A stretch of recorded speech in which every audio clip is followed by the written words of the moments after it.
ඒ තුන ගන්න විවාහ ගෙඩියන්නේ වයස කීයද? අවුරුදු 15. එකපාරක් ඉන්ටර්නෙට් එකේ බිල 54000ක් වෙනකන් ගේම් ගැහුවා. මනස තමන්ව පාලනය කරන්න දෙන්න හොඳ නෑ. තමන් මනස පාලනය කරන්න. අක්කී තමයි හොයාගන්නේ. අක්කීලා හොයාගන්න එපා. තව දෙයක් තමයි මම මගේ වැරද්ද බාරගත්තා. මම අර කියා දීලා දැන් තාත්තගෙත් නිකන් හෙක්සා ඇක්වා එහෙම එනවා. ඒ තාත්තයි වචන කියනවා. ඔව් සමහර ලාන් මනසෙන් වැටෙනවා. ඒ වැටෙන එකෙන් නැගිටින්න පුළුවන් එක තමයි මම ගොඩක් දකින්නේ. පුංචි පුතාගෙන් ජීවිතය හදන්න. අපි කලින් කෙහන් කුලසේකරගේ වීඩියෝ එකක් කරා. ඒකිනත ඕගොල්ලන්ගේ ජීවිතයට ගන්න ගොඩක් දේවල් තිබුණා. මේ තවත් සුපිරි වැඩක් ගැන කියන්නේ. මේක බලන්නම ඕන වීඩියෝ එකක්. මං හිතන්නේ O-level කරන A-level කරන දරුවෝ විතරක් නෙමෙයි දරුවෝ ඉන්න අම්මලා තාත්තලා හැමෝම බලන්න ඕන ලස්සන වීඩියෝ එකක් මේ තියෙන්නේ. මේ ඉන්නේ සපුමල් සේනානායක. එන කොහොමද චූටි පුතේ? ඉන්නවා සර්. ඉන්නවා සර්. ඉතින් කියන්න බලන්න මොන හරි විස්තරයක් මං ඇදලා ගන්නම් අතීතය. ඔව් ඉතින් දැන් වැඩ ටික කරගෙන යනවා. දැන් වයස කීයද කියන්නේ? දැන් වයස 16යි නෑ 17යි. මේ ඊයේ පෙරේද 17 ලැබුවේ. බර්ත්ඩේ එක කවදද?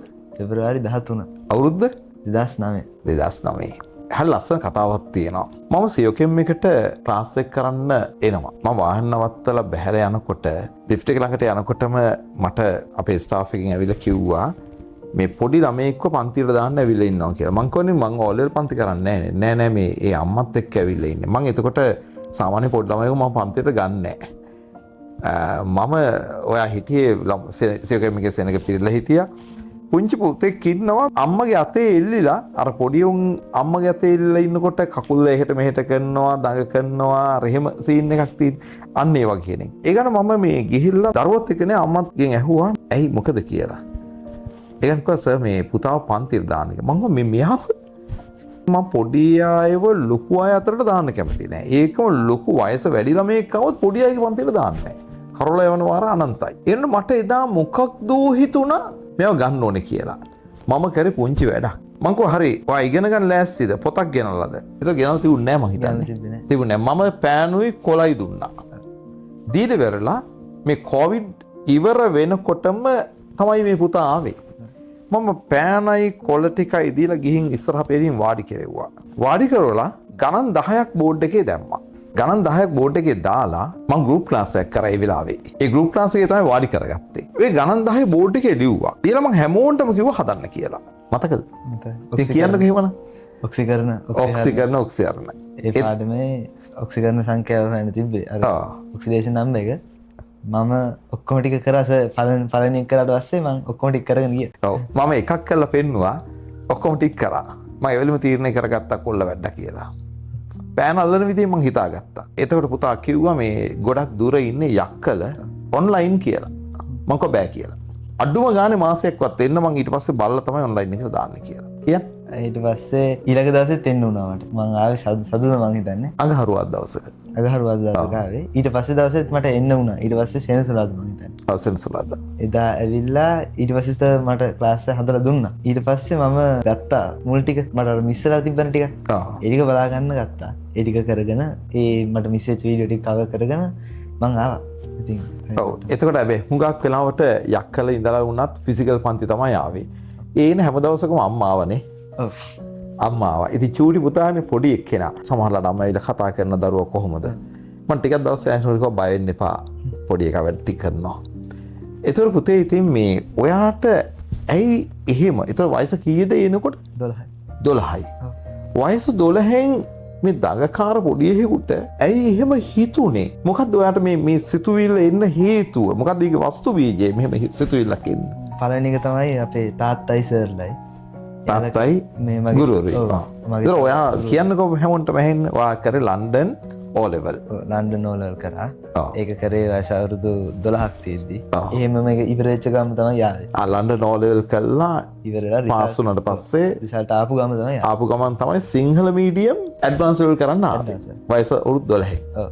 ඒතර ඒක මොකක් හරි වස්තු විද්‍යාවක් තියෙනවා. සිංහල ක්ලාස් ආවට මම ඉංග්‍රීසි මීඩියම් තමයි විභාගෙ ලිව්වේ. ඔව්. ඔයා සිංහල මීඩියම් ක්ලාස් ආවා ඉංග්‍රීසි මීඩියම් එක්සෑම් ලිව්වේ. ඉතින් ඉංග්‍රීසි මීඩියම් ක්ලාසස් ඕන තරම් තියෙනවානේ. ඇයි එහෙම නොගිහලා ඉංග්‍රීසි මීඩියම් කරන මේ පුංචි පුතා සිංහල මීඩියම් ක්ලාස් එකට ආවේ තෝරගත්තේ? සර් කියන විදිය මට හොඳටම තේරුණා. ඒ කියන්නේ සර් කියා දෙන විදිය, අදාළ ටොපික් එක එක්ස්ප්ලেইন කරන විදිය මට හොඳටම ඇල්ලුවා. ඒතර ඔයා දැන් පුංචි කාලේ ඉඳලා ඉංග්‍රීසි මීඩියම් කරලා තිබුණේ. මගේ තමයි මුලින්ම සිංහල ඉගෙන ගන්නේ. හරි? ඒත් ඔයාට තේරුණා. ඔව්. මයි පන්තියට එන්න කියන එක කවුද කිව්වේ? මට මුලින්ම රෙකමෙන්ඩේෂන් එකයි මගේ තාත්තගෙන් නුයි මගේ ගුරුතුමන්ලගෙන් නුයි. ඒ තාත්තා සයන්ස් කරපු එක්කෙනෙක්ද? නෑ. තාත්තා මේ එච්චර ලොකුවට ඉගෙනගෙන තිබුණේ. ඔව්. ඒ කියන්නේ තාත්තා මට දැන් A-level මම කරන්න ඉපේ. එතකොට තාත්තා මට YouTube බේස් වල දාන වීඩියෝ බලලා මෙයා හොඳයිද පුතේ, මෙයා හොඳයිද පුතේ, මෙයා හොඳයිද පුතේ කියලා බලන්න කිව්වා. මම ප්‍රසන්න සර්ගේ මේ පළවෙනි වීඩියෝ එකෙන්ම ඒ කියන්නේ අර සර්ගේ තිබ්බේ LP gas ගැන. ප්‍රොපේන් බියුටේන් ඒක ගැන කරන ඒකේ පළවෙනි ටික දැක්ක ගාම මට හිතුණා සර් ක්ලාස් වලට යන්න ඕනේ කියලා. මේක මම ගත්ත තීරණයක්. ඒ කියන්නේ කවදාවත් අපේ තාත්තා නිකන් කිව්වේ නෑ මෙයාටම යන්න කියලා. මට තාත්තා කිව්වේ මෙයා ඉන්නවා කාටද යන්නේ කියලා. නම තමයි ප්‍රසන්න සර්ට එන්න ඕනේ කියලා තීරණය කරේ. ඔව් මට මතකයි මේ මම පළවෙනි දවසේ එහුවමත් තාත්තා කිව්වා කියලා කිව්වා. ඊට පස්සේ ඉස්කෝලේ සර් කෙනෙකුත් ඉස්කෝලේ සර් කෙමිස්ට්‍රි සර් නේ. එයත් කිව්වා කියලා කිව්වා. ලෝකල් සිලබස් කරා නම් ඔයගේ වයස විදියට පන්තියට එනකොට 7 වසරේ. එතකොට දැන් අර ලොකු අයියලක් කළා එක්ක ඉඳලා ටිකක් බයක් හිතුන්නේ නැද්ද? නැහැ ඉතින් අපි එකම දේනේ ඉගෙන ගන්න සර්. මම එයාලට වඩා පොඩි තමයි. හැබැයි ඉතින් අපි ඉගෙන ගන්න එකම දේ අපේ දැනුම් මට්ටම් එකලගින්න යන්නේ. ඒ නිසා මට එහෙම අරගෙන ලොකු වෙනසක් තේරුන්නේ නැහැ. මම ඒ කට්ටියත් එක්ක කතා කර හිටියා. එතකොට සර් මතක ඇති. ඔව් එතකොට මේ ඇත්ත මං ඉස්සරහ පෙළි තියාගත්ත මොකද ලොකු අයියලක් කළ එක්ක සෙට් වෙන්න දෙන්න හොඳ නැති හින්දා. ඉතින් කොහොම වුණත් මේ ඔන්න පන්ති හුඟක් දවල්ට ෆිසිකල් පන්ති ආවා. මට බලන්න ඕන ඔයා කොහොමද ඔයා ඉගෙන ගන්න දැන් දරුවෙක් ඉගෙන ගන්න විදිහ බලන්න ඕනේ. එතකොට තමයි ඒක මේ සාර්ථක විශ්සාහට යන්න පුළුවන් වෙන්නේ. ඒතර ඒ ටික බලනකොට ඉතින් මට තේරුණා පොඩි එකා වැඩ ඉස්සරහට යනවා කිසි බයක් වෙන්න දෙයක් නැහැ කියලා. ඒතර පුතේ කොහොමද විෂයන් 3ක් මේක බැලන්ස් කරගත්තේ? විෂයන් 3 බැලන්ස් කරගන්න එක ඒක ඉතින් මම හිතන්නේ මම කරේ දවසේ වැඩ එදා දවසේ ඉවර කරා. මොකක් හරි වැඩක් කරන්න කිව්වොත් මොකක් හරි දෙයක් කරනවා නම් මම ඒක එදා ඉවර කරනවා. මම ඒක ආයෙත් හෙටට කල් දාන්න මං තා පොඩ්ඩක් නිදාගෙන ඇවිල්ලා කරන එක මම දැනටත් කරන දෙයක් නෙමෙයි. මම මොනවා කරත් ගේම් එකක් ගැහුවත් මම අදාළ එක ඒ වෙලාවෙම ඉවර කරනවා. ගේම් ගැහුවද? ඊ කාලේ ගැහුවේ නෑ. පුංචි කාලේ. ඔව් ඒතර මට මේ දවසක් මතකයි මම එක්ක ඉතින් ඇවිල්ලා යාළුකමින් කතා කරගෙන ඉන්නෝනේ හැමදාම. කිව්වා මේ තාත්තා ලොකු උදව්වක් වුණා කියලා ඔයාගේ මේ පාඩම් වැඩවලට. මට මතක විදිහට මම කියන්නම් තාත්තා අසනීප වෙලා හිටියේ. එතකොට තාත්තා ඇඳේ ඉන්නකොට ඒ කිට්ටුව තමයි ඔයා පාඩම් කරේ. තාත්තා හැමදෙස්සම තාත්තා මම වැඩ කරන එක බලාගෙනම හිටියේ නේ. ඒතර දැන් ඔයාට ෆෝන් එකක් එහෙම තිබුණාද? නෑ. මට තිබ්බේ අර බොත්තම් ෆෝන් එක. එතකොට ඒක දුන්නා ගෙදරින්. මේ ස්මාර්ට් ෆෝන් එකක් තිබුණේ නෑ. ස්මාර්ට් ෆෝන් තිබ්බේ. කලින් වීඩියෝ එක කතා කරපු ගෙහන් අයියත් කිව්වේ එයාට ෆෝන් එකක් තිබුණේ නෑ. පළවෙනි වතාවට ස්මාර්ට් ෆෝන් එකක් හම්බ වුණේ පේපර් පැනල් එකට ආවිල්ලා පළවෙනි මාසෙන් පස්සේ කියලා. එතකොට ඔයා ගේම් ගහුවේ කොහොමද? ගේම් ගහුවේ මම ලැප්ටොප් එක තිබ්බේ නෑ. සර් දන්නේ මම පොඩි කාලේ කරපු වැඩ. මොකද කියන්නකෝ බලන්න. මම පොඩි කාලේ ඉතින් පොඩි කාලේ නේ ආවේ. කියන්නකෝ බලන්න. ඊටත් කලින්. ඒ කියන්නේ අවුරුදු 10ක් වගේ තියෙද්දි මම එකපාරක් ඉන්ටර්නෙට් එකේ බිල 54000ක් වෙනකන් ගේම් ගැහුවා. රජ පොරක් හරි. ඉතින් කියන්න. හැබැයි මේ ඒ කාලේ මට මගේ මාව පාලනය කරගන්න බැරි වුණානේ. ඒ වගේ දේවල් වලින් මම ඉගෙන ගත්තා මාව කොහොමද පාලනය කරගන්නේ කියලා. ඒක කෙලින්ම මට hands on experience එකක් හම්බුණා කොහොමද මාව control කරගන්නේ. ඒක මම හිතනවා A level වලට මට ගොඩක් වැදගත් වුණා කියලා. මොකද මම A level කරපු කාලේ කවදාවත් මගේ මනස වෙන තැනකට යන්න මම තියාගත්තේ නැහැ. ඒක මම හිතනවා මට ගොඩක් උදව් වුණා කියලා.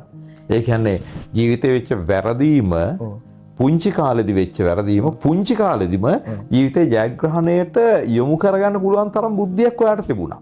දැන් හුඟක් අයන්ට තමන්ව කන්ට්‍රෝල් කරගන්න බැරි කමනේ තියෙන්නේ. ඒ නිසානේ අසාර්ථකත්වයට යන්නේ. ඔව් පුතේ තව කියමු බලන්න. ඔව් ඒකත් එක්ක මම තව දෙයක් තමයි මම මගේ වැරද්ද බාරගත්තා.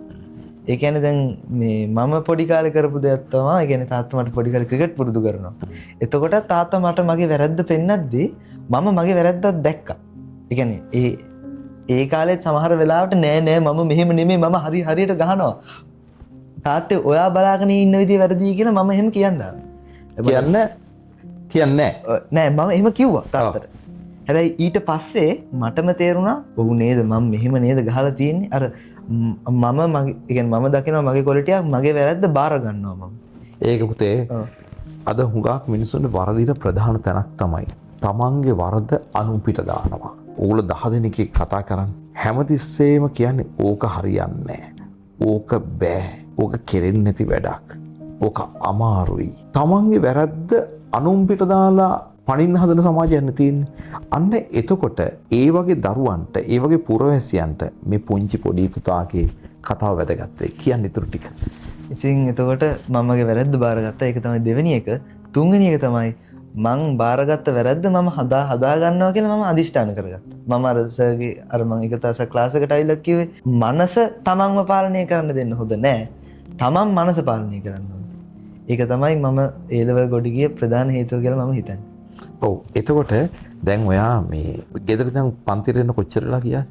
සාමාන්‍යයෙන් 7ට එන්න නම් මම 5ට වගේ නගිනවා බස්සේ. බස්සේ ඒ කියන්නේ ගෙදරින් 4ටවත් නැගිටිනවා. ඔව්.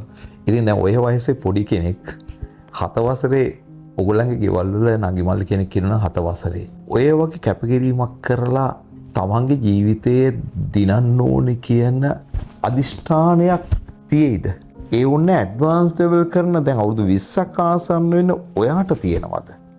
අපි මේ පුංචි මල්ලිගෙන් ජීවිතේ හදාගන්න කතාව අහමු. කියන්නකෝ බලන්න ඒ ලෙවල් කරනකොට විෂයන් අමාරු නැද්ද ඔයාට? මට අමාරු වෙච්ච විෂයම තමයි කෙමිස්ට්‍රි කියන්නේ. කෙමිස්ට්‍රි. ඔව්. සර් එක දවසක් ක්ලාස් එකේ අහනවා තමන්ට ලකුණු අඩුම විෂය මොකක්ද කියලා. ඊට පස්සේ සර් මුලින්ම කියනවා මැත්ස් බයෝ කියලා. ඊට සර් කෙමිස්ට්‍රි එකත් මම මෙහෙම ලොකුවටම අපිස්සුවා. ඔව්. එතකොට දැන් ඔයාට කෙමිස්ට්‍රි අමාරු වුණා. මැත්ස් කරපු ළමෙක් නේ. එතකොට කෙමිස්ට්‍රි සාමාන්‍ය මැත්ස් කරන කෙනාට අමාරුයි කියලා තමයි සමාජයේ මතය තියෙන්නේ. ඒ දැන් ඔයා ඒ තුනක් අරගෙන පාස් වෙනවා. ඒතර ඒ තුන ගන්න විභාගෙ ලියන්නේ වයස කීයද? අවුරුදු 15යි. 15 දී. අවුරුදු 15 දී ලියලා කෙමිස්ට්‍රි අමාරුයි දරුවට. හැබැයි ඒ තුනයි ප්‍රතිඵලය. වයස අවුරුදු 15යි. මොකද්ද ඔයා ගත්ත උපාය? අර ආයෙත් කිව්වා වගේ එදා දවසේ වැඩ එදාම ඉවර කරපු එකම තමයි සර් මගේ මේ තිබ්බ ජයග්‍රහණයේ රහස. එතකොට මම අර කෙමිස්ට්‍රි පේපරේ වැරදුනහම සර්ගේ ඩිස්කෂන් එක බලනවා.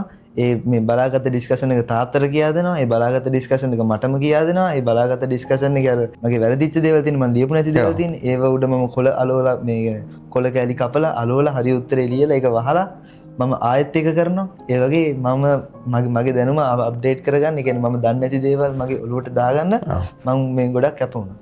ඒකට මට හරි ලස්සන කතාවක් කිව්වා. තාත්තා ඇඩ්වාන්ස් ලෙවල් සයන්ස් කරපු කෙනෙක්ද? නෑ.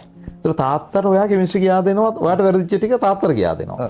ඒකෙන් මොකද්ද ඔයාගේ මනසට ගියේ පණිවිඩේ? ඒකෙන් ඉතින් මම අර කියා දෙන දේ මගේ ඔළුවට මායත් කාවැදෙනවා. ඔව් දුවේ පුතේ. ඔක හරි වැදගත් දෙයක්. මේ බලන්න මේ පුංචි පුතා පරිහරණය කරලා තියෙන ක්‍රමය Tamanට බැරි වුණාම පන්ති මාරු කරේ නැහැ. අතරලා දැම්මේ නැහැ. පේපර් එකේ ලකුණු අඩු වුණා. ඩිස්කෂන් එක ඇහුවා. ඒක ලිව්වා. ඒක තමන්ගේ තාත්තට කියා දුන්නා. තාත්තා අහන් හිටියද? තාත්තා අහන් හිටියා. තේරෙනවා වගේ අහන් හිටියා. තාත්තා ප්‍රශ්නත් ඇහුවද? ඔව් තාත්තා සමහරලාට ප්‍රශ්න ඇහුවා. ඇයි පුතේ මේක කහ පාට කියලා. ඇයි අර මේ සමහරලාට AGCL සුදු පාටයි. AGI කහ පාටයි. තාත්තා මගෙන් අහනවා ඇයි පුතේ AGI කහ පාට වෙන්නේ? ඇයි AGCL දැන් තාත්තා සයන්ස් නොකරට තාත්තට AGI AGCL ඔය වචන සෙට්. ඈ? එයා අහනවා. ඒකේ මම අර කියා දීලා දැන් තාත්තගෙත් නිකන් හෙක්සා ඇක්වා එහෙම එනවා. ඒ තාත්තා ඒ වචන කියනවා. ඔව් තාත්තා. හරි. දැන් එතකොට බලන්න සයන්ස් නොකරපු තාත්තට මේ චූටි පුතා කියා දෙනවා. එතකොට ඒ චූටි පුතාව හදාගන්න තාත්තට කොච්චර ඉවසීමක් තියලා තියෙනවද? කොච්චර ඉවසීමක් තියලා තියෙනවද? එහෙනම් දෙමව්පියෝ පොඩ්ඩක් හිතන්න. මේ දරුවගෙන් මේ කතාවෙන් තමන්ගේ අනාගත දරු පරම්පරාව හදන්න ආදර්ශය ගන්න. කියන්න පුතේ. අපේ අම්මත් මට ලොකු උදව්වක් වුණා. තාත්තයි අම්මයි දෙන්නම අම්මා හැමදාම මේ මාත් එක්ක එනවා. උදේ 5ට නගිනවා. මම මෙතනට දානවා. ආයෙත් අම්මා මේ එයා ගෙදර යනවා. ඊට පස්සේ එයා කඩේට යනවා. ආයෙත් කඩේට ගිහිල්ලා ඔව් මං පොඩ්ඩක් බාධා කරනවා. පවුලේ ඔයා විතරද? මං විතරයි. අම්මා තාත්තා මොකද්ද වෘත්තියක් වශයෙන් කරේ? අම්මා මේ ජූස් කඩයක් කරන්නේ.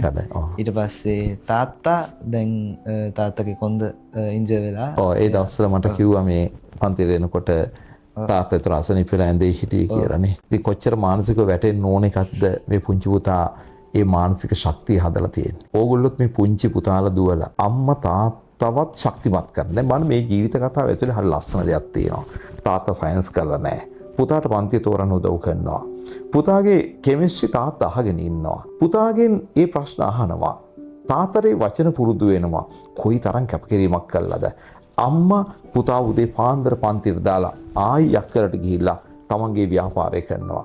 ආයි මේ පුංචි දරුවෝ එක්ක යන්න එනවා. ඒ ඔක්කොගෙම අවසානයේ සතුටක් නෙමෙයිද තියෙන්නේ? ඒ කැපවීමේ සතුටක් නෙමෙයිද තියෙන්නේ?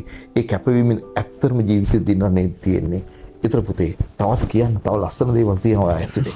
එහෙම දැන් අම්මත් වෙනවා තාත්තගෙත් ඒක තියෙනවා. ඔය ෆෝන් එකේ කතාවත් මම මතක් කරන්න කැමතියි.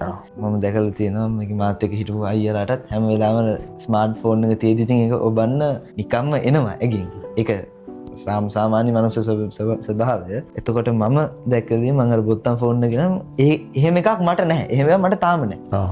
ඒ කියන්නේ අදටත් නැහැ. නැහැ. ඒ කියන්නේ මං ගාව දැනුත් ස්මාර්ට් ෆෝන් එකක් තියෙනවා. හැබැයි මට එහෙම ගාණක් නැහැ. ඒ කියන්නේ ඕන වෙලාවට මම ස්මාර්ට් ෆෝන් එක හම්බුනේ කොයි කාලේද? තියෙනවා මම අවුරුදු 16යි. ඔව් 16 උපන්දිනේට ගත්තා. හැබැයි මම තාම නිකන් අර ස්මාර්ට් ෆෝන් එකට ඇබ්බැහි වෙලා නැහැ. මම ස්මාර්ට් ෆෝන් එක මට කියන්නේ ඒ සමහර ගොඩක් කට්ටිය කියන හැබැයි මම මේක මේ ඒක මම ඇත්තටමයි කියන්නේ. මම ස්මාර්ට් ෆෝන් එකට ඇබ්බැහි වෙලා නැහැ. ඒකෙන් කියන්නේ මම සෝෂල් මීඩියා බලන්නේ නැහැ කියලා. මම ඒ ඔක්කොමත් කරනවා. හැබැයි මට වැඩ කරන්න ඕන වෙලාවට මම ෆෝන් එක පැත්තකින් තියනවා ඕෆ් කරනවා මම මගේ වැඩේ කරගන්නවා. ඒ අර ඒ ඩිසිප්ලින් එක තියෙනවා. ඔය ඇත්තටම තමන් ජයග්‍රාහී පුරවැසියෙක් වෙනවා නම් ප්‍රධානම දේ යනුන් නෙමෙයි තමන් තමන්ගේ ඩිසිප්ලින් එක මේන්ටේන් කරන්න ඕනේ. පුංචි පුතාගෙන් ජීවිතය හදන්න. ඔව්. ෆෝන් එක ගැන කතා කරද්දී අර ෆෝන් එක රින් වෙන ඒවා ඒවා ගැන අන්තිමට ෆෝන් එක රින් වුණානේ. ෆෝන් එක 3 වතාවක් රින් වුණා. ඔව් ඒතර මොකද උනේ? කියන්න බලන්න මතකේ. පළවෙනි වතාවේ මොනවත් උන්නේ නැහැ. පොඩි ආතල්ලයක් ගත්තා වගේ. ඒකම hina වුණා මට. දෙවෙනි වතාවේ සර් ෆෝන් එක අරන් බැලුවා කවුද මේ කියලා. අම්මා නේද කියලා කිව්වා. තුන්වෙනි වතාවේ මම හිතන්නේ මොනවත් උන්නේ නැහැ. ඒත් මට hina වෙච්ච එකක් උනේ. එදායි දැන් මම ක්ලාස් එකට ආපු වෙලාවේ දැන් ෆෝන් එකේ බැටරි ගලවලා පැත්තකට කරලා තියෙනවා. මම දන්නේ මට මොකක් හරි වෙනවා. ඒ කියන්නේ ඇලාම් එකක් හරි රින් වෙනවා ක්ලාස් එක මැද.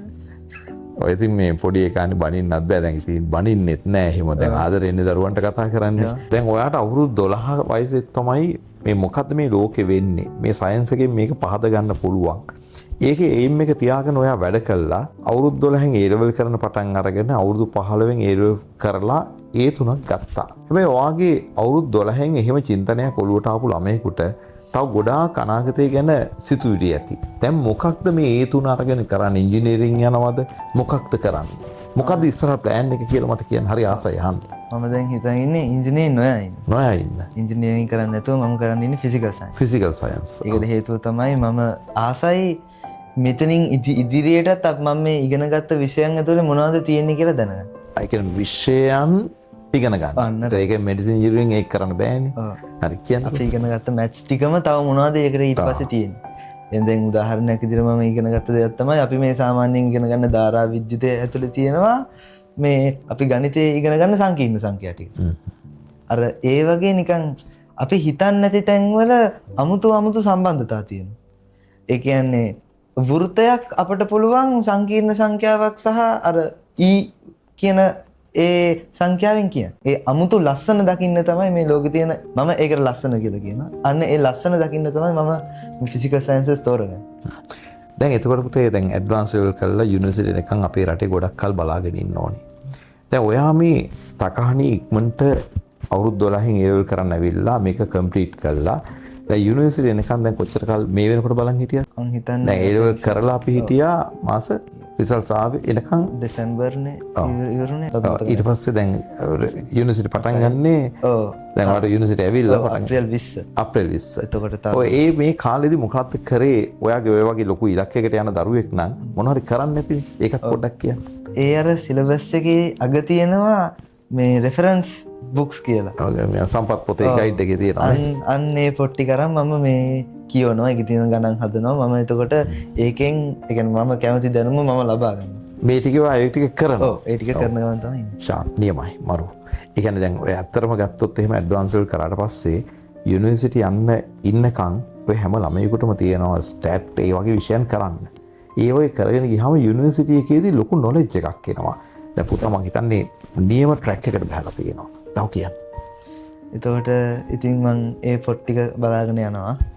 ඒ වගේම මම මොරටුවේ බිට් කියලා එකක් තියෙනවා මේ අන්න ඒක කරන්න මගේ තාත්තා මට කරන්න කිව්වා මම ඒක කරනවා අදන්ට කරගෙන යනවා ඒක දැන් කරගෙන යනවා එහෙම මම මගේ දැනුම පුළුවන් තරම් වැඩි කරගන්න තමයි මම දැන් ඉන්නේ ඒක කරගෙන යන තමයි ඉන්නේ එතකොට දැන් ලන්ඩන් ඒ ලෙවලුත් කරාද ඔව් ලන්ඩන් ඒ ලෙවල් කරා ඒක රිසල්ට්ස් කොහොමද London A level A star එකයි A දෙකයි ඒ දෙකයි ඔයා ඉස්සෙල්ලා තාත්තා සයන්ස් කරපු කෙනෙක් නෙමෙයි හැබැයි නිකන් ඔයාගේ ෂැඩෝ එකක් වගේ නිකන් පිටිපස්සෙන් තාත්තා ඉන්නවා හැමදේම ඔයාට හෙල්ප් කරනවා තාත්තා හරි සාවධානයෙන් යුතුව ඔයා කියන දේ අහනවා තාත්තා කොහොමද බිට් කරන්න ඕනේ කියලා දැනගත්තා තාත්තා ඒ කියන්නේ ඒකත් එයා ඉන්ටර්නෙට් එකෙන් එයා හොයාගන්න දෙනම තමයි මම හිතන්නේ දැන් තාත්තා අසනීප වුණ එක අපි දුකක් ඒ වුණාට මම හිතන්නේ අසනීපෙ තුල තාත්තා තනිකර දරුවා ගැන හිතලා තියෙන්නේ. එයා සෑහෙන දෙයක් මම හිතන අසනීප වෙලා ඇඳේ ඉන්නකොට එයා ඉගෙනගෙන තියෙනවා. එයා ඉගෙනගෙන ඔයාට යන්න ඕන පාත් එක එයා පෙන්නනවා නේද? ඒක මාරයි. හරි ෂෝක්. ඒකට මම තාත්තට ගොඩක් ස්තුතිවන්ත වෙන්න ඕනේ මේ හේතුව තමයි තාත්තා හැමදාම මම මොනවා කරත් මගේ පස්සෙන් ඉන්නවා. ඒ කියන්නේ ඔය ඒතර ඇවිල්ලා ගන්න බැරි වුණත් ඔයා ළඟ හිටියානේ. එයා ඒ කියන්නේ මම මොනවා කළත් එයා මං ගාව ඉන්නවා. ඒ කියන්නේ පුතේ වා ගියාද කියලා හරි මං දිහා දැන් ඒ කියන්නේ අද මම මෙතනට එන්න කලිනොත් මේ මගේ තාත්තා මට කෝල් එකක් ගියා පුතේ වා ගියාද පොඩ්ඩක් මුණ හොදගන්න මේ ඒ නිසා තාත්තා හැමදාම මගේ පස්සෙන් ඉන්නවා. අම්මත් එහෙමම තමයි. මම ඒ දෙන්නටම ගොඩක් ස්තුතිවන්ත වෙනවා. මේ දැන් සමහර වෙලාවට දැන් ගොඩක් වෙලාවට මගේ වයසේ ළමයි එහෙම නැහනේ. ඒ කියන්නේ අම්මලා තාත්තලා වදයක් විදියට දකින්න. මටත් එහෙම කාලයක් තිබ්බා. එන වදයක් විදියට දැක්කේ නැහැ.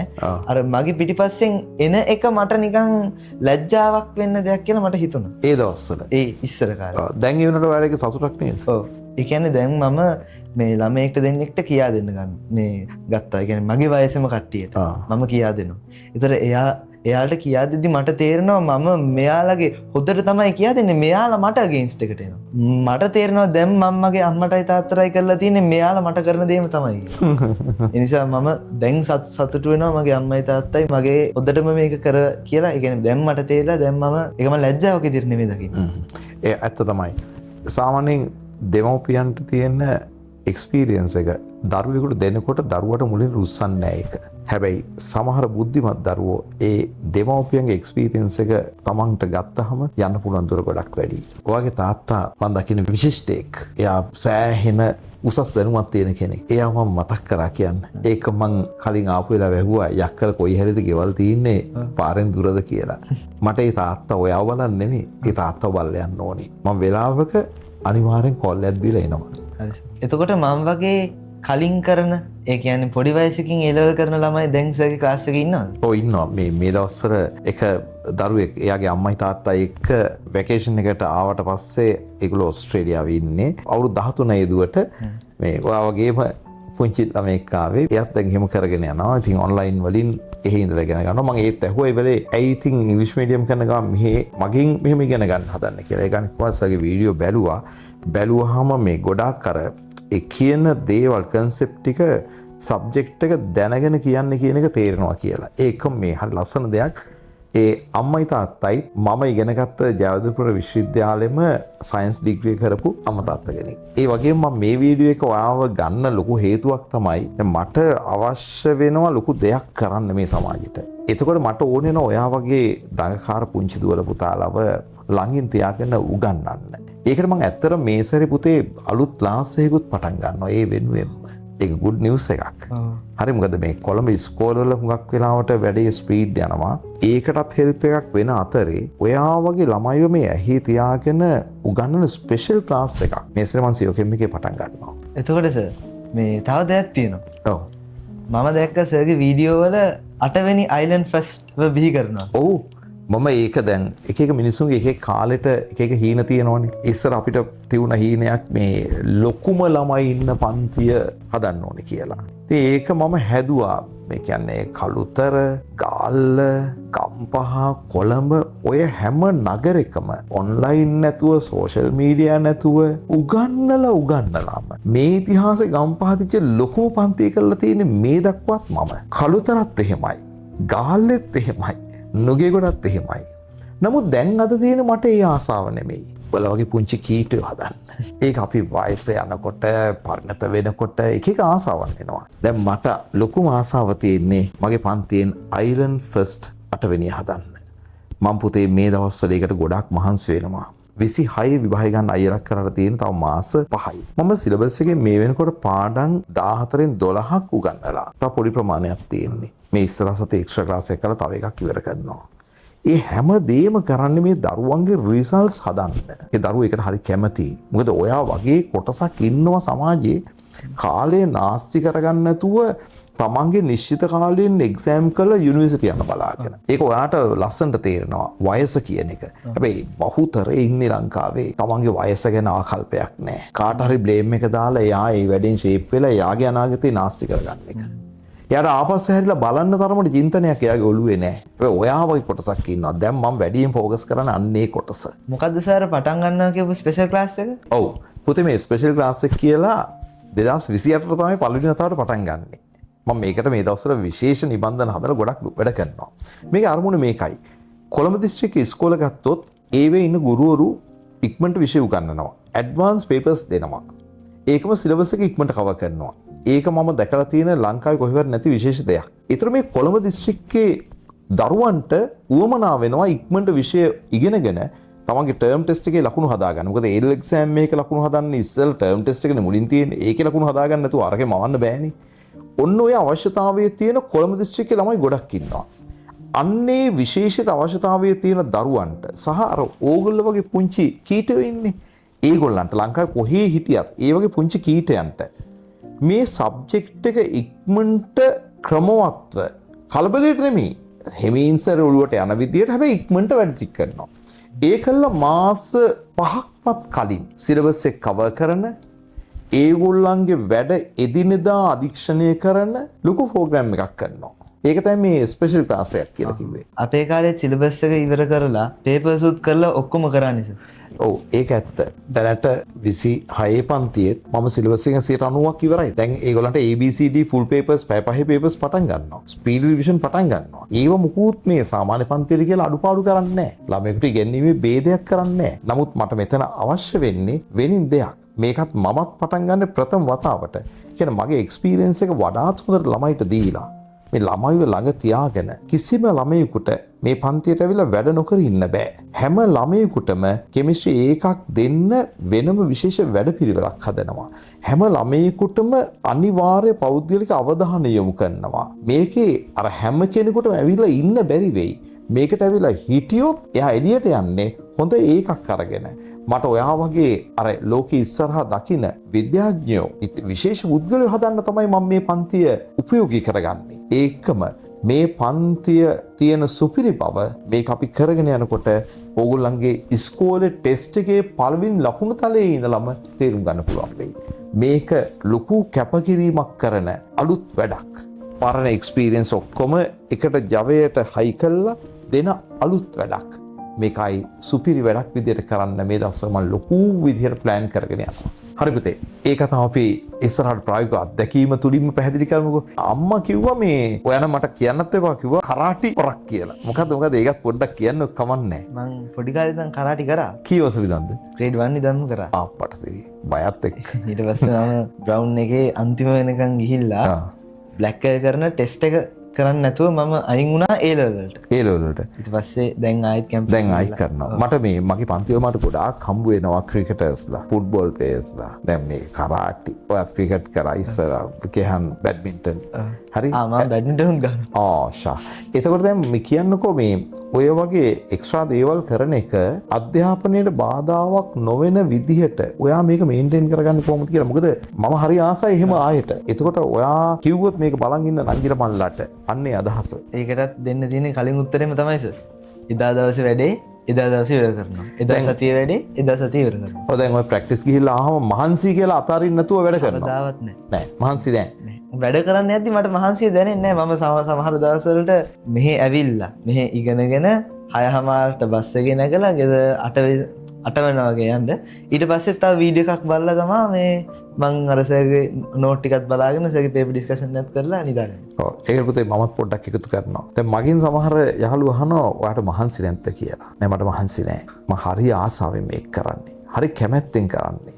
මම උගන්නන එක අලුත් දේ හිතන එක මේ දැන් මං කිව්වේ අර ස්පෙෂල් ක්ලාස් එක කියලා. ඒක මේ මගේ ලොකු නිකන් අර ඩ්‍රීම් එකක්. ඒකෙන් මේ දරුවෝ එනවා මේක දුන්ට උගන්නනවා මේ ප්‍රතිඵල හදනවා ඒක දැන් මම මනසින් විඳිනවා පුතේ ඒ වගේ වෙනකොට අපි අර හරි කැමැත්තකින් ඒකට හරි රුචියකින් වැඩ කරනකොට මානසික දැනෙන්නේ නැහැ. අනිත් එක අපිට ඕන තරම් වැඩ කරන්න පුළුවන් නේ. මට තේරෙන්නේ අපි වැඩ කරනකොට අලස නැති වෙනකොට අපි ඉස්සරහට ගොඩක් යනවා. පන්තියකට ගියාම ගුරුවරයෙක්ගෙන් ඉගෙන ගන්නකොට ඔයාලට මහන්සියක් දැනෙනවද නැද්ද? නෑ. ඒ මොකද? මං එයා කියා දෙන දේ මම ආසාවෙන් අහගෙන ඉන්නවා. ඉතින් සමහර ළමයි කියනවා ඒ පන්තියට ගියාම හරි මහන්සි. සමහර ලාට ඒ ළමයිම කියනවා වෙනින් පන්තියට ගියාම කිසිම මහන්සියක් නෑ. දැන් ඔයාට එහෙම යාළුවෝ හම්බ වෙලා තියෙන්නේ. ඔය දෙගොල්ලෝ ගැන ඔයා දකින්නේ කොහොමද? මට පේන විදියට එයාලා එහෙනම් ඒක ඉගෙන ගන්න ඇත්තටම ඕමනාවකින් නෙමෙයි එන්නේ. අර දැන් ගෙදරින් එවනවට එන්නේ. ඕමනාවකින් නැතුව ඉගෙන ගන්නකොට මහන්සිය දැනෙනවා. ඒ කියන්නේ ඕමනාව තියෙනවා නම් අර මහන්සිය කපාගෙන අපේ ඕමනාව ඊට ඉස්සරහට පයින්නවා. ඉතින් මම හිතන්නේ ඉගෙන ගන්න දරුවෙක් නම් ඒකත් එක්කම සර් කියා දෙති කොහොමත් ඒක ඕමනාවෙන් අහගෙන ඉන්න හිතෙනවා. දැන් සමහරලාට අර සර් කලාප සමතුලිතතාවය කරන දවසේ මම ඊට කලින් අර රිසෝස් බුක් එක කියවලා ඉන්නේ. නියමයි. හොඳ වැදගත් දෙයක්. මම හැමදාම කියන්නේ ළමයිට එක පන්තියකට යන්න. සම්පත් පොත් ටික ආණ්ඩුවේ මුද්‍රණය කරලා තියෙනවා. ඒක මිලදී ගන්න පුළුවන්. ඒ ටික ගන්න. පාස් පේපර්ස් පොත් ටික ගන්න. පන්තියට එන්න ඉස්සෙල්ලා මම හැමදාම කියනවා මෙන්න මේ ටික තමයි ඊළඟ දවසේ කරන්නේ. එතකොට උවමනාව තියෙන දරුවෙකුට ඒකට රෙඩි වෙලා ඉන්න කියනවා. නේද? ඒතර අවමය තමයි පන්තියේ වැඩ ටික සම්පත් පොත පරිශීලනය කිරීම පාස් පේපර් ටික කිරීම. ඔයිට අමතරව අපේ පේපර් ක්ලාස් එකේ පේපර්ස් ටික කිරීම. එක්සෑම් ABCD පේපර්ස් ගැන පොඩ්ඩක් කියන්න බලන්න මොකද? එක්සෑම් A එක අවුලක් නැහැ. හැබැයි B එක නම් ආයෙත් කෙලින්ම ගියා 30 ගණන්. ආයෙත් ඊට පස්සේ මම අර කලින් කිව්වා වගේ වැරදි ටික මාක් කරගත්ත ඩිස්කෂන් එක ඇහුවා. ඒව උඩින් කොලාලෝගන ආයෙත් තියලා තාත්තට කියලා දීලා ඔක්කොම කරා. ඊටසේ ආයෙත් ඔන්න පොඩ වැඩි වීගෙන ආවා. දැන් ලකුණු අඩු වුණාම මනසින් වැටෙන්නේ නැද්ද? සමහර ලාන් මනසින් වැටෙනවා. හැබැයි ඒ වැටෙන එකෙන් නැගිටින්න පුළුවන් එක තමයි මම ගොඩක් දකින්නේ. ඒ කියන්නේ මම සමහරවිට පළවෙනි මැච් එකේ ලකුණු බිඳුවට අවුට් වෙනවා මේ ඊළඟ මැච් එකේ මම 83ක් ගන්නවා. ඒ වගේම අර මම වැටුනොත් මම ඒකෙන් කෙලින්ම ආයෙත් නැගිටින්න ඒ හැකියාව මට තියෙනවා. අපේ පේපර්ස් වල අඩුම ලකුණු මතක විදිහට කීයද? 37.5යි බිඳුවයි. හරි. ඒක වැඩිම ලකුණු කීයද? වැඩිම ලකුණු ආවා 81ක්. 81. ඒතර වැඩිපුරම තීලා තියෙන්නේ ලකුණු කී 50ට වැඩියෙන්ද 50ට අඩුවෙන්ද වැඩි පේපර්ස් ගන්නක තියෙනවා. ගොඩකට තියෙන්නේ ලකුණු 60ට වඩා ගණන් 60 ගණන් 70 ගණන් 60 ගණන්. අඩු වෙලා තියෙන ඒවත් තියෙනවා. ඔය අඩු වෙච්ච හැම වෙලාවකම පන්නරේ හදාගත්තා මම ඊට වඩා වැඩ කරන්න ඕනේ කියලා. හැමදාම ඒ කියන්නේ මගේ අර මොන පේපරේ වුණත් මම ඒක කරනවා. මම ලකුණු 30 ගත්තද 80 ගත්තද මොනවද නැහැ. අනිවාර්යෙන් මේ පේපර් වල වැරදි ටික මම කරගන්නවා. ඩිස්කෂන් එක හැමදාම අහනවා. අනිවාර්යෙන්ම. ඒතර අනික් විෂයන් වලත් මට පොඩ්ඩක් කියන්නකෝ පුතේ කොහොමද ලකුණු ටික හැදුනද ලකුණු අඩුවෙන් තියලා ගියාද මොකද මැත්ස් වලයි ෆිසික්ස් වලයි? මැත්ස් වල නම් හැමදාම ලොකු ගණන් වල තිබ්බා. ඒවල එකම එක ඒ කියන්නේ දවස් දෙක තුනක් අඩු වුණා. ඊට පස්සේ මම ආයෙත් ඒක මේ නංග ගත්තා දවස් දෙකයි මම පේපර් දෙකකට විතරයි අඩුනේ. ඒකත් නෑ ලකුණු 50 ගණන් වලට. ඊට පස්සේ ආයෙත් මගේ ලකුණු වැඩි ගණන් වල තිබ්බා. ෆිසික්ස් වල ගොඩක් පල්ලෙහාට ගියා. මට හරියට මතක නෑ. හැබැයි ඒක ගොඩාක් පල්ලෙහාට ගියා. මම පොඩ එක නංග ගත්තා. ඒතර ඔය ලකුණු වැටෙන වෙලාවක ඔයාට පන්ති මාරු කරන්න ඒ වෙනත මේක අතරලා වෙනින් ලන්ඩන් A level කරලා දැන් හුඟක් ළමයි ලෝකල් level අමාරු වුණාම ලන්ඩන් A level කරනවානේ. ලන්ඩන් A level කරන්න එහෙම සිතුවිලි ආවේ නැද්ද? නැහැ. ඒ මම අර කලින් කියපු විදිහට සර් මම දන්නවා ඒ වැරද්ද සර්ගේ පේපරේවත් සර් කියා දෙන විදියවත් මොකේකවත් නෙමෙයි. මම ඉගෙනගෙන නැහැ. නැත්තම් මම ඒක හරියට ඒ පාඩම මගේ හරියට ඔළුවේ නැති නිසා තමයි මගේ ඒ පේපරේ ලකුණු අඩු වුනේ. දැන් ඔය හැමෝටම හොඳ ආදර්ශයක්. දැන් අනුන්ට වැරදි පටවනව වෙනුවට තමන්ගේ වැරද්ද හදාගත්තොත් ඉස්සරහට යන්න පුළුවන්. ඒක ලොකුද පොඩිද කියලා ભેදයක් නැහැ. ඒක හදාගන්න. ඒක තමයි කරන්න ඕනේ. සර් මම එදා ක්ලාස් එකට ගත්තේ නැත්තම් අර මං ආපු පළවෙනි දවසේ මට අද මෙහෙම කතා කරන්න වෙන්නෙත් නැහැ. සමහර විට A level ගොඩ දාගන්න විදියකුත් තියෙන්නේ නැතුව. ඉතින් සර් ඒකට මම ගොඩක් ස්තුතිවන්ත වෙනවා. ඔව් පුතේ මම ඔයාලට සුබ ප්‍රාර්ථනා කරනවා. පුංචි වයස අවුරුදු 12 දී ගත්ත ඉලක්කය කියන එකට. ඒක නියම ඉලක්කයක්. එහෙම ළමයිකට එහෙම හිද්දෙන්නේ නැහැ. වට හිත් දුන්නා. ඒකම ඔයාට මං සුබ පතනවා. ඉක්මනට යුනිවර්සිටි ගිහිල්ලා හොඳට ස්ටඩිස් කරලා මේ ලෝකෙට අලුත් දේ හොයාගන්න හොඳ විද්‍යාඥයෙක් වෙන්න කියලා. මට තව පොඩි ප්‍රශ්නයක් තියෙනවා. දැන් ගර්ල්ෆ්‍රෙන්ඩ් කෙනෙක් එහෙම ඉන්නවා? නෑ දැන් පොඩි ප්‍රශ්නයක් දැන් පොඩි එකාට තාම වයස අවුරුදු 17 ලැබුවා 17 ලැබුවා. දැන් මෙයා කැම්පස් යනකොට ඔක්කොම එහෙ ඉන්නේ අවුරුදු 21 පැනපු අය. ෆ්‍රෙෂ් අය ළමයෙක් යුනිවර්සිටි යනකොට අවුරුදු 21ක් වෙනවා. එතකොට දැන් 17යි. හැබැයි මං හිතන්නේ කැම්පස් අවුට් වෙනකම්ම කැම්පස් එකෙන් නම් ළමයෙක් හොයාගන්න හම්බ වෙන්නේ. අක්කි තමයි හොයාගන්නේ. අක්කිලා හොයාගන්න එපා. ඉවසීමෙන් ඉන්න. මම ඒකත් කිව්වේ ඉතින් ඒවත් ජීවිතේට වැදගත් ගුරුවරයෙක් විදිහට ඒව කතා කරලා කමක් නැහැ දරුවෙක් එක්ක. දරුවන්ගේ ප්‍රශ්න ගුරුවරු එක්ක කතා කරන්න. දරුවන්ගේ ප්‍රශ්න දරුවෝ මගෙත් එක්ක ගොඩක් කතා කරනවා. ඉතින් මම ඒ නිසා තමයි ඒකත් කිව්වේ. ඉතින් ඔය ඔළුව ලස්සනට මේන්ටේන් කරගෙන ලෝකෙට විශිෂ්ට දායාද කරන පුරවැසියෙක් වෙන්න. අම්මට තාත්තට ගොඩක් ස්තුති කරා කියලා. මම එහෙමම දැන් කියන්න හිටියේ අම්මට තාත්තට සහ මං හිතනවා මෙතන මිස් වෙච්ච එක මේක කට්ටියක් ඉන්න ඒ තමයි මගේ ඉස්කෝලේ යාළුවෝ ටික. එයාලා මම හිතුවේ මම ගිය පළවෙනි දවසේ මාව කපලා චාටර් කරලා ඔක්කොම කරයි කියලා. එහෙම මොනවත් කරේ නෑ මාව මල්ලි කියලා. ඒ කියන්නේ එයාලත් මාව එයාලගේ එක්කෙනෙක් විදිහට එයාලා මට සැලකුවා. එතකොට මේ ඉස්කෝලේ යාළුවෝ අයියලා කිව්වේ ඇයි?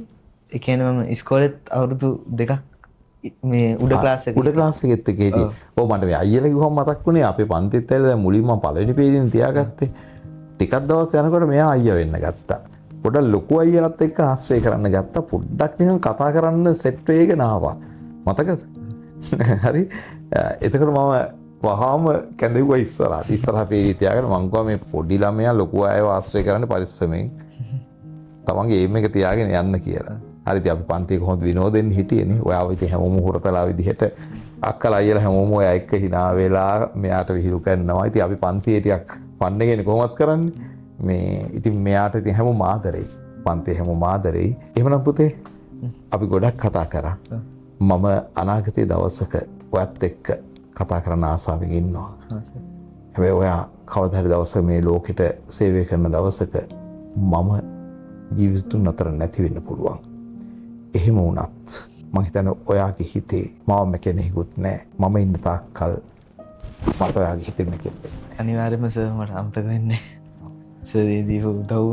ඒ කියන්නේ සර් මම පොඩි කාලේ ඉඳන් බලාගත්ත විදිය ඒ ඔක්කොටම ගොඩක් ස්තුතිවන්ත වෙනවා සර්. ඒ කියන්නේ මම ආයෙත් කියනවා මම සයන්ටිස්ට් කෙනෙක් වෙන හීනේ මට කවදාවත් සැබෑ කරගන්න වෙන්නේ නැහැ සර්. මට මේ උදව් කරේ නැත්තම්. ගොඩක් ස්තුතියි සර්. thank you පුතේ. thank you sir. වැඩ කරමු. හරි.